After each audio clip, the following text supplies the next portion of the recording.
In the most ancientest of epochs, in that hoary state of existence, mankind stood upon that juncture of the story of human evolution. 60 billion years ago, humanoids stood on the earth, just coming out from their prior stage which commenced by the great opening of that primordial soup from which all of human life sprung. As though we all traveled from the great vulva of Mother Earth, or who the Hindus revere as the great Kali Ma.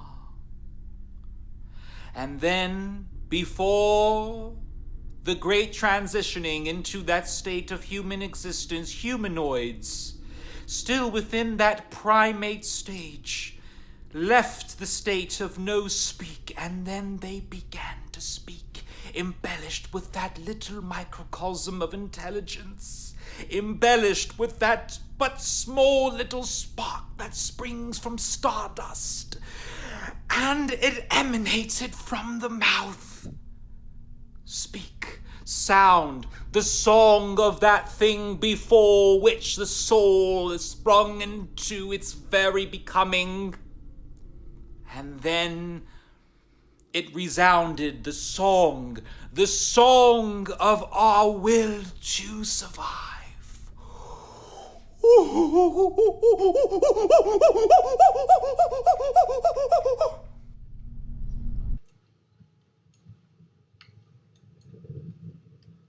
These are beautiful. I know, I've seen them. It's a lot to dust. I've never seen this kind of beauty. You must love working here. I set dinner on the dining room sideboard at 6. You can serve yourselves. Breakfast is ready at 9. I don't wait on people. I don't stay after dinner, not after it begins to get dark. I leave before dark comes. We live in town, 9 miles, so there won't be anyone around if you need help. We couldn't even hear you in the night. Why would we? No one could. No one lives any nearer than town. No one will come any nearer than that. In the night. In the dark.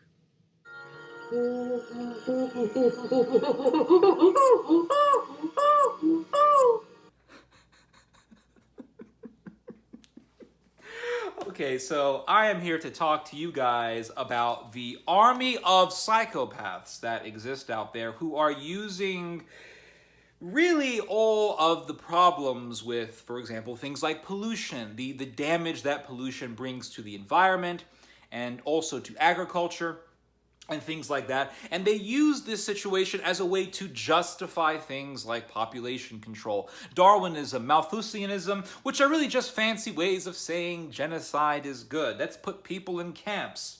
There was a really interesting article that came out. It was published by The New Republic.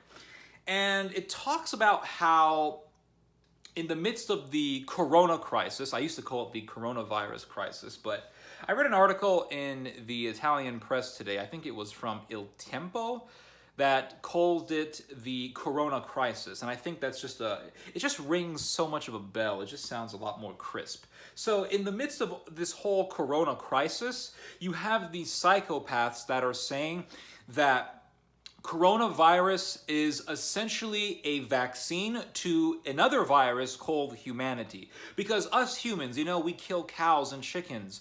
McDonald's murders 6 billion cows every single day. The average American will eat about 60 million Big Macs a day, thus contributing to the genocide of cows and chickens. We are in the era of massive amounts of cluckicide, and yes, there is definitely something wrong with the amount of fried chicken and hamburgers that we consume on a daily basis. But here is the problem. As you have right-wing fanatics who point to the threat of Islamic terrorism as a way to justify racism against migrants and immigrants and also overall horrendous anti-immigration sentiment, you have people who point to the excessive amounts of consumption that goes on in the modern world. They point to the destructive nature of pollution. and how it affects the environment, how it diminishes agriculture, how it actually ruins the soils of the world, the terrain, and all of that. And they use this to justify things like Darwinism and Malthusianism. Now, before I go on any further, I first want to define what is Malthusianism, because that is a new word that it's a new word for a lot of people. Malthusianism is essentially a philosophy that was founded by a British Anglican minister by the name of Thomas Malthus. Yes, he was a minister. He was a man of the cloth, supposedly knew about the Bible, but he believed in social Darwinism before Darwin even wrote his Origin of Species. And Thomas Malthus wrote a book on population, essentially saying that in order for us to have a sustainable, viable food supply for the world population, we need to make sure that the population does not increase to a certain amount. And he therefore promoted things like making roads very, very narrow within cities, thereby forcing people to be closer to each other and allowing viruses, deadly viruses, to spread faster. Allowing certain areas of England to have dirty water supplies to make people infected with bad water. Basically murder. He justified murder, and he said that murder is good because, you know, it keeps the human population down. And yes, this guy was a pastor. He was a minister. He knew about the Bible, and yet he pushed these very diabolical ideas, which really should give you a clue as to why it is so important to follow that verse in the New Testament that says that even the very elect will be deceived. How do you deceive the very elect? Unless, of course, you come with a face of religion and conservative principles, hence why we have to be very, very wary when it comes to the evils of the right wing, because they are actually a lot more deceptive than the left wing. And so you have these people today who are saying that human beings truly are the virus of the world, and the vaccine is coronavirus. Coronavirus is very good because people die and people are evil. So the article gives some interesting examples of really, that's not an adequate term to describe this, very, very scary examples. So for example, there is a designer on Twitter by the name of Thomas Schulz, and he said, quote, "We're the virus. We are not the virus." And then he had to backtrack a little bit and say, well, I wasn't saying all humans should die. Just some people, of course, you know. The ones we don't like.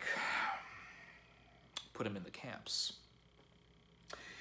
In a now deleted tweet, there is an actress from the UK by the name of Jamila Jamil, and Jamila Jamil said, quote, "She couldn't help but wonder, or I couldn't help but wonder, if this virus is the clapback from Mother Nature we were waiting for. And of course, Mother Nature knows best. The Hindus called her the great Kali Ma, the Lord of all evil, and Kali Ma can destroy what she wants and taketh away, and she has that big ring of skulls around her neck, and that's really, really good because, you know, people are bad and they deserve to die. That's why we have the great Kali Ma goddess. All of mankind came from her vulva, and we must obey what she says, and that means obeying Jamila Jamil and all the rest of the Twitter eco-fascists, because the eco-fascists know best. Put people in camps and get rid of them already, can't we? Got to get rid of that surplus human population. Start up with the prison system and the homeless first, then we can get rid of all the rest of them. So the article says that this is a very troubling trend. That is an understatement. And then it goes on to talk about Malthus and Thomas Malthus and what he taught. And it also talks about how the 2019 Christchurch mosque shooter in in New Zealand, and the Walmart shooter in El Paso, they both had eco-fascist views. So for example, the shooter in El Paso who murdered over 20 people because he hated Mexicans said, quote, "If we can get rid of enough people, then our way of life can become more sustainable." And, you know, I talked about this in my video last night. There was a psychopath by the name of Ken Turnage II. He was a city official in the Bay Area, my home area. That's where I was born and raised, in the Bay Area, which is probably why I'm a little bit crazy, because Californians, especially Northern Californians, are whack jobs, and that's an understatement. Northern California is in that transition point into the great crazy house of America called the Pacific Northwest. the big nut house of the Union. And I can tell you right now that Northern California has such complete lunatics. We're talking people who are so left-wing that they might as well just join the SS or the Khmer Rouge, and you have people who can be so right-wing that they might as well just move to Colorado and say that they approve of the Columbine Massacre. That's how crazy California is. It's like Colorado, but just a little bit on the more left-wing side of things. And Jane Goodall, the woman who I was copying in the beginning of this video, impersonating in the beginning of this video, she also has said that we need to reduce the human population. Oh, what did she say? Did she say we should, get rid of, like, I don't know, maybe 1 million people? How about 6 million people? No? More? 11 million? Well, let's just go with Stalin then. Let's copy Stalin's strategy. Let's get rid of maybe like 30 million. How about 30? No? More? All right, let's go with the Chinese. The Chinese killed like, what, 20 million? Let's go with that maybe. Oh, more? How about we just add a few numbers to that? Let's go with the Khmer Rouge in Cambodia. They kill like 2 million people. Oh, you want more than that? Oh, I see. How much more should I add? I don't got a calculator in my hand. I'm not very good with mathematics, so I don't know how much you want to add. We're getting a little crazy with the numbers, aren't we? Jane Goodall wants to get rid of billions of people. She doesn't say how. She doesn't say, put them in the camps. But she wants to get rid of billions of people. In a lecture that she gave in January of 2020, not too long before coronavirus blew up, she said, all these things we talk about wouldn't be a problem, unquote. And then she says that if the world population was still around 500 million, so we can really get rid of a lot of the problems in the environment if we just got rid of billions of people, and there were only like 500 million of us. So that would include like basically America and maybe Japan. And yeah, we can maybe add some of those like little third world countries with small populations to do our labor, and we got like 500 million, yeah. So yeah, this is a crazy, crazy trend. And we're seeing more and more of it. I mean, this has been here for a very long time, right? We've had this. We had Thomas Malthus. We had Charles Darwin after him. There have been tons of people who have pushed for this type of ideology. Hitler, they all promoted population reduction. Stalin,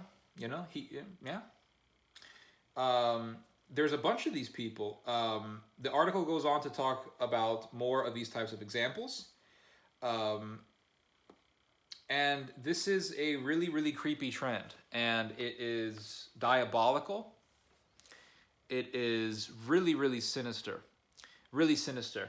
but it makes you wonder, it really makes you wonder how a lot of people in government think, how a lot of people in politics think, like, hey, coronavirus isn't a bad idea. We could, kill off a bunch of elderly people. We could, lower down the amount of money that we need for Social Security and retirement pensions and things like that. I don't know. It just makes you wonder how these people think.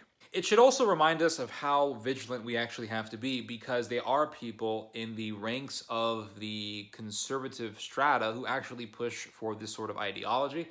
People who a lot of conservatives would actually fall for. So, for example, there's an organization called Numbers USA, which is, big anti-immigration organization and all that stuff. And they promote, the typical conservative narrative that is against the status quo in regards to immigration. They're ran by people like Roy Beck and John Tanton. Both of these guys support Planned Parenthood. Both of these guys support abortion. And people like Jared Taylor talk about, the importance of environmentalism and how we need to stop immigration because it's not sustainable for Mother Earth. There's actually an organization in California called Californians for Population Stabilization. They also promote this sort of thing. And conservatives will be like, oh yeah, Roy Beck, yeah, these guys are really good, but these guys are actually Nazis. Like, they are straight up eugenists. But anyway, I thought I would share my thoughts on this. It is a very, very scary trend, and it might just be a part of the ideology that is going to boost up the next the next page of genocide that we are going to be seeing in the near future, because we had that stage of genocide, we had that page in the history of genocide just over 70 years ago. And before that, we had the Armenian genocide, and before that, we had the genocide of the Herero people in Namibia by the German Empire. And so we had this page of genocide. Apparently, no one has ever really learned, because no one really understands what, not no one, but most people really don't understand what fascism is. Most people don't really understand what Nazism is, because if they did, they would actually be able to see these things. And if you look at Nazism, you will find quite a lot of examples of eco-fascism, obsession with the environment and all that stuff. And you will also find an obsession with things like nationalism. So what you have is a very dangerous combination of nationalism and a rise in very, very fanatical and despotic environmentalism. If we have a rise in the phenomena of nationalism, which we are seeing today, expect this sort of phenomena to merge with fanatical environmentalism. And I think that the European right wing are more in tune with that sort of amalgamation of ideologies than Americans are, although they are Americans who do believe in this sort of satanic thing. Anyway, just giving you guys some of my thoughts. Hope you guys have enjoyed this message. Hope you guys have learned something from this message. You guys just heard some theology. God bless.